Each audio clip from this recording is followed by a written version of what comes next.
গরম ভালো থাকনা ভালো আছিলাম, এখন বর্ষা যাইতে এসে আরো একখানা বেশি ঝুঁকিপূর্ণ হয়ে এখন পারবো বান্ধি থানছে কি এখন জ্বর বৃষ্টি এখন যাই মোড়ে আর আমার চেষ্টা নাই।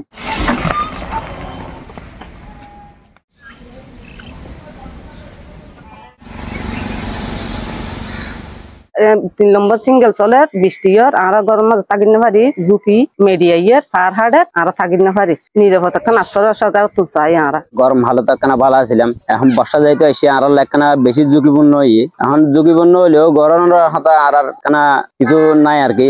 আর ফারার শান্তির মধ্যে আছি, আর ঝুঁকিপূর্ণের মধ্যে আছি, আর সরকারের হাতে আবেদন করি আর একখানা করি না সহযোগিতা দিয়ে করিবার লাগে। এখন পারবো বান্ধি থানছে কি এখন জ্বর বৃষ্টি এখন যাই মোড়ে আর আমার চেষ্টা নাই। এখন মূল্য হিন্দি মারাবরের করলেও তোরাবরের এখন আর রাস্তা হড়ই মার। দুর্যোগ মোকাবেলায় আমরা আমাদের উপজেলা প্রশাসনের পক্ষ থেকে সর্বাত্মক প্রস্তুতি আমরা গ্রহণ করেছি। ইতিমধ্যে সংশ্লিষ্ট যে ডিপার্টমেন্ট আছে সেই ডিপার্টমেন্টগুলোর সাথে কথা বলা হয়েছে, আমরা মিটিং করেছি। আমরা সকল উপজেলায় যে ইউনিয়নগুলো আছে সেই ইউনিয়নের চেয়ারম্যানদের সাথে আমাদের কথা বলা আছে। আমাদের সকল স্কুলগুলো আছে, আশ্রয়কেন্দ্র হিসেবে যেগুলো ব্যবহার হবে সেগুলো খোলা আছে। এর বাইরেও স্থানীয় পর্যায়ে যারা ভলান্টিয়ার আছে তারা কাজ করছে, এবং যে সকল জায়গাতে একটু ঝুঁকিপূর্ণ আছে বা পাহাড়ের মধ্যে বসবাস করা অবৈধ যারা আছে তাদেরকে আমরা মাইকিং করছি সেখান থেকে সরে যাওয়ার জন্য।